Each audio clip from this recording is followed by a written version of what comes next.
అందరికీ నమస్తే. నాటు ఉసిరికాయలు దొరికాయి కదా, అది కూడా న్యాచురల్ గా పండాయి కదా అనేసి ఎక్కువగా తీసేసుకున్నా. నెక్స్ట్ డే కి అవి పాడైపోవడం స్టార్ట్ అయ్యాయి. త్వరగా ఏదో ఒకటి చేయాలని మురబ్బాను ఉసిరికాయ పచ్చడి పెట్టేశా. ఉసిరికాయలు వచ్చినప్పుడు ఉసిరికాయ పచ్చడి, మ్యాంగోస్ వచ్చినప్పుడు మ్యాంగో పచ్చడి ఇలా పెడుతూ ఉండేది మా అమ్మ. అలానే ఈ సీజన్ లో ఉసిరికాయలు వచ్చాయి కాబట్టి అవి తీసి పెట్టుకున్నాను. ఉసిరికాయలు తీసుకున్నాను సరే, కానీ పచ్చడి పెట్టడానికి మా అమ్మ నా దగ్గర లేదు. అందుకే నేనే ఈసారి ట్రై చేశాను పచ్చడి పెట్టడం. చాలా టేస్టీగా వచ్చింది. ఇంత బాగా వచ్చిందనేసి నేనే నమ్మలేకపోయాను.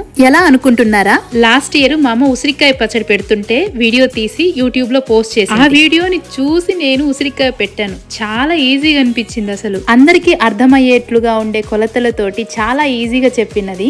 అందుకే ఫస్ట్ టైం ట్రై చేసినా గానీ బాగా టేస్టీగా వచ్చింది. అలాగే ఉసిరికాయ పచ్చడి మీరు కూడా ఫస్ట్ టైం పెడుతున్నారా? అయితే మీకోసం కింద లింక్ ఇస్తాను. మీరు కూడా ఉసిరికాయ పచ్చడిని ఈజీగా ప్రిపేర్ చేయొచ్చు. ఇక్కడ యూజ్ చేసిన కారం కొంచెం తెల్లగా ఉంది, అందుకే రెడ్ కలర్ లో పచ్చడి రాలేదు. బై ద వే లైక్ చేయండి.